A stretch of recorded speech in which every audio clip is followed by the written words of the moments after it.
socdaal weeye noloshiyo haddaad mayalka meel saarto waa sadarka koowaad. himilo inaad ku sooftahay waa sabab ujeedda leh sumadda inaad qeexdaa. sahan baa oo daros lagu dayaa xaal siduu noqon.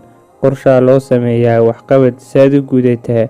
jaangoyn tiro saxa lagu sargooyaa. layskama sabeeyey wakhtigu maaha saameele.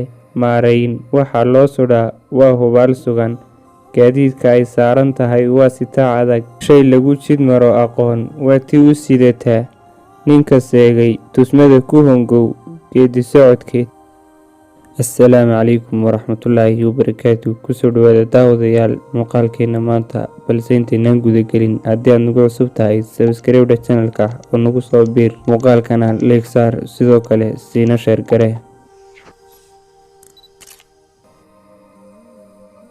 sidee hadafkaaga u gaari kartaa? hadafkaaga waa inaad qorshaysaa, waayo hadaf si fiican loo qorsheeyey wuxuu la mid yahay hadaf qayb ahaan la xaqiijiyey. hadafkaaga qorshaysay waa inuu lahaadaa barbilow iyo bardhammaad, waa inuu waqtiyeysan yahayna uuna iska daba furnayn. hadafkaagu waa inuu kuu qoran yahay, waa inaad han sare iyo himad sare leedahay. hadafyada waaweyni waa sida iftiimo waaweyn oo kale. nolol aan hadaf lahayna waa nolol mugdi ah iyo safar daal ah. qofku markuu hadaf leeyahay halkuu u socdo ayaa u cad, himadiisuna way sarreysaa. nolol aan baahiyo iyo hanqaltaag lahayni waa nolol gaaban. nolol hanqaltaag iyo himilo dhaadheer lehna waa nolol dheer. haddaba waa inaad nolosha hadafyo iyo himilooyin ka yeelataa, waayo haddii aad nolosha hadaf ka yeelan weydo dad kale ayaad hadafyadooda rumayn doontaa. hana noqon la saameeye ee noqo saameeye. waa inaad aragti fog lahaataa, waayo nolol aan aragti fog lahayni waa indhala-aan.